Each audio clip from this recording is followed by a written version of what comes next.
नमस्कार, हिमाचल न्यूज में आपका बहुत बहुत स्वागत है। चलिए शुरू करते हैं आज की 10 फटाफट बड़ी खबरों से। वंदे भारत ट्रेन ने पकड़ी रफ्तार, हवाई कनेक्टिविटी का हो रहा विस्तार, हिमाचल रेजिमेंट का इंतजार। राज्य के तीनों हवाई अड्डों का विस्तार हो रहा है, जिसके तहत मंडी हवाई अड्डे के निर्माण का मामला 15वें वित्त आयोग से उठाया गया है। इस हवाई अड्डे के निर्माण के लिए 1000 करोड़ मांगे हैं, तो कांगड़ा हवाई अड्डे का विस्तार और भू अधिग्रहण के लिए 400 करोड़ खर्च हो रहे हैं। भारतीय विमानपत्तन प्राधिकरण की ओर से तैयार किए गए मास्टर प्लान के अनुरूप कांगड़ा हवाई अड्डे में रनवे की लंबाई 1372 मीटर से बढ़ाकर 3010 मीटर करने का कार्य शुरू हो चुका है। इस कार्य के लिए 2000 करोड़ रुपए खर्च होंगे।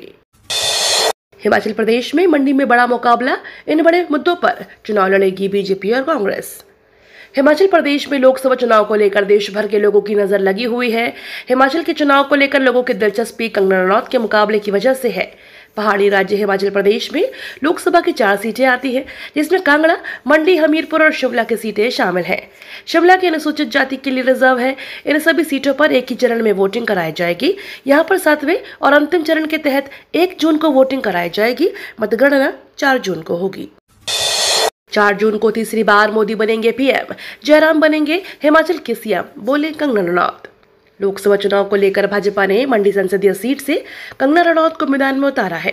ऐसे में चुनाव में जीत के लिए कंगना ताबड़तोड़ मंडी संसदीय क्षेत्र का दौरा कर रही हैं। इसके साथ ही वो कांग्रेस पर जमकर प्रहार कर रही हैं। सराज दौरे पर पहुंची कंगना रनौत ने दावा किया है कि 4 जून को देश में नरेंद्र मोदी तीसरी बार प्रधानमंत्री बनेंगे। वहीं हिमाचल में जयराम ठाकुर फिर से मुख्यमंत्री का पद संभालेंगे। कंगना के खिलाफ पंजाब के लोग मंडी जाकर करेंगे प्रचार।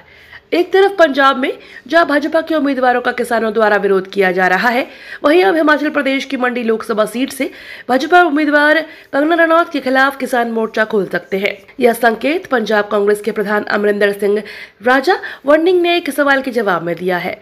उन्होंने कहा कि कंगना के खिलाफ पूरा पंजाब चुनाव लड़ेगा। अब उसके खिलाफ मंडी जाकर पंजाब के लोग जाकर प्रचार करेंगे। वहीं उन्होंने मंडी सीट के नतीजे कांग्रेस के पक्ष में होंगे। प्रियंका वाड्रा का हमला, बोले मोदी जी आजकल बहकी बातें करते हैं। जालौर सिरोही लोकसभा सीट से कांग्रेस प्रत्याशी वैभव गहलोत के समर्थन में भीनमाल के चुनावी सभा को संबोधित करते हुए कांग्रेस की राष्ट्रीय महासचिव प्रियंका गांधी ने पीएम नरेंद्र मोदी पर जमकर हमला बोला। उन्होंने कहा कि मोदी जी आजकल बहकी बातें कर रहे हैं। कभी झूठी वीरता दिखाते हैं, कभी गटर से गैस बनाते हैं, कभी बादल में मिसाइल छोड़ते हैं, कभी हवा में उड़ाते हैं। उन्हें समझ नहीं आ रहा कि क्या करना है। राहुल गांधी का तंज, बोले बीजेपी के मैनिफेस्टो से महंगाई और बेरोजगारी गायब। बीजेपी के घोषणा पत्र पर कांग्रेस नेता राहुल गांधी ने तंज कसा है। राहुल ने कहा कि बीजेपी के मैनिफेस्टो से 2 शब्द महंगाई और बेरोजगारी गायब है। उन्होंने कहा कि लोगों के जीवन से जुड़े सबसे अहम मुद्दों पर भाजपा चर्चा तक नहीं करना चाहती। इंडिया गठबंधन का प्लान बिल्कुल स्पष्ट है। 30 लाख पदों पर भर्ती और हर शिक्षित युवा को 1 लाख की पक्की नौकरी। युवा इस बार मोदी की झांसे में नहीं आने वाले। डीए के बाद अब केंद्रीय कर्मचारियों का बढ़ेगा एचआरए। सरकार ने केंद्रीय कर्मचारियों का डीए 46% से बढ़ाकर 50% कर दिया है। डीए की दरें 1 जनवरी 2024 से लागू हो चुकी हैं। डीए बढ़ने के बाद कर्मचारियों का एचआरए बढ़ना तय है। नियमों के मुताबिक डीए 50% हो जाता है तो एचआरए और कुछ अन्य भत्तों में भी बदलाव होता है। इसलिए अब कर्मचारियों को एचआरए बढ़ने का इंतजार है। 7वें वेतन आयोग के अनुसार केंद्रीय कर्मचारियों को शहरों की X, Y और Z कैटेगरी के हिसाब से एचआरए मिलता है। हिमाचल दिवस की परेड की तैयारियां पूरी, पुलिस ने की फुल ड्रेस रिहर्सल। इस बार 14 टुकड़ियां लेंगी भाग। राजधानी शिमला से रिज मैदान पर आज को हिमाचल दिवस का राज्य स्तरीय कार्यक्रम मनाया जाएगा। कार्यक्रम में राज्यपाल श्री प्रताप शुक्ल बतौर मुख्य अतिथि भाग लेंगे। हिमाचल दिवस की परेड के लिए पुलिस तैयारी में जुटी है। शनिवार को रिज मैदान पर पुलिस ने फुल ड्रेस परेड रिहर्सल की। इस दौरान पुलिस की अलग अलग टुकड़ियों ने अभ्यास किया। इस बार पुलिस, होमगार्ड, एनएसएस सहित कुल 14 टुकड़ियां परेड में शामिल होंगी। मंडी से टिकट मिलने के बाद विक्रमादित्य सिंह का कंगना रनौत पर निशाना। प्रदेश की मंडी लोकसभा सीट चर्चा में बनी हुई है। बीजेपी की तरफ से इस सीट पर अभिनेत्री कंगना रनौत को मैदान में उतारा गया है। वहीं कांग्रेस की तरफ से जहां प्रदेश अध्यक्ष प्रतिभा सिंह को टिकट दिए जाने की चर्चाएं थी, लेकिन उनकी जगह उनके बेटे और पार्टी के विधायक विक्रमादित्य सिंह को टिकट दिया गया है। विक्रमादित्य सिंह के नाम के ऐलान के बाद अब कंगना रनौत के लिए भी इस सीट पर मुकाबला कड़ा हो गया है। हिमाचल प्रदेश मौसम पर बड़ा अपडेट। इन जिलों में 3 दिन तक लगातार होगी बारिश। हिमाचल प्रदेश के मौसम को लेकर बड़ा अपडेट सामने आया है। मौसम विभाग ने अगले 3 दिन तक प्रदेश में मौसम खराब रहने की भविष्यवाणी की है। मौसम विभाग से मिली जानकारी के अनुसार इस दौरान कई जिलों में बारिश, बर्फबारी के साथ तेज हवाएं चलने की संभावना बनी हुई है। प्रदेश में खराब मौसम को लेकर मौसम विभाग ने ऑरेंज अलर्ट भी जारी किया है। पीएम मोदी का बड़ा बयान, जो लोग भारत के खिलाफ बोलते हैं कांग्रेस उन्हें टिकट देती है।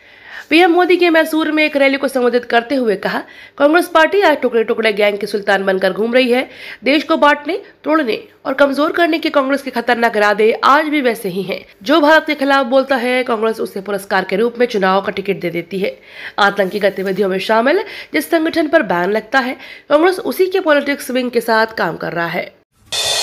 आरपीएफ के 4600 पदों पर नकली भर्ती, आज से कर सकते हैं आवेदन। रेलवे में काम करने का अच्छा मौका है। लंबे समय से रेलवे की तैयारी कर रहे युवाओं को अब और भर्ती के लिए इंतजार नहीं करना होगा। रेलवे भर्ती बोर्ड ने नोटिफिकेशन जारी किया है। इसमें योग्य उम्मीदवारों के आवेदन मांगे गए हैं। इच्छुक उम्मीदवार आज से आधिकारिक वेबसाइट indianrailways.gov.in पर जाकर आवेदन कर सकेंगे।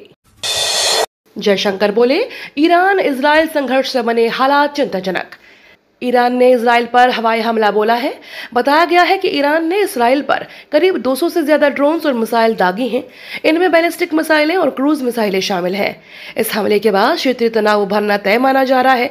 दोनों देशों के बीच संघर्ष की संभावना को देखते हुए भारत के विदेश मंत्रालय की तरफ से बयान जारी हुआ है। गौरतलब है कि सीरिया के कुछ दिन पहले ही एक हमले में ईरान की विशेष सेना रेवोल्यूशनरी गार्ड्स के कुछ सैनिक और कमांडर की जान गई थी। ईरान ने इस हमले के बाद बदला लेने की चेतावनी भी दी थी।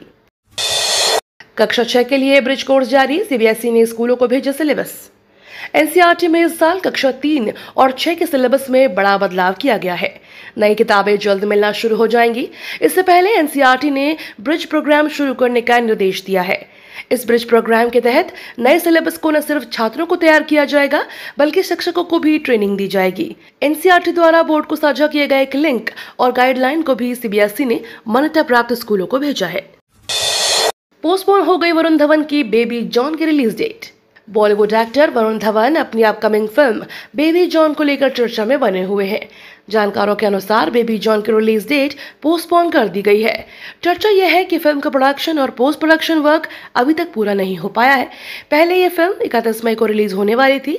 नई रिलीज डेट के बारे में अभी कुछ भी नहीं कहा गया है। ये तो थी आज की 10 बड़ी खबरें।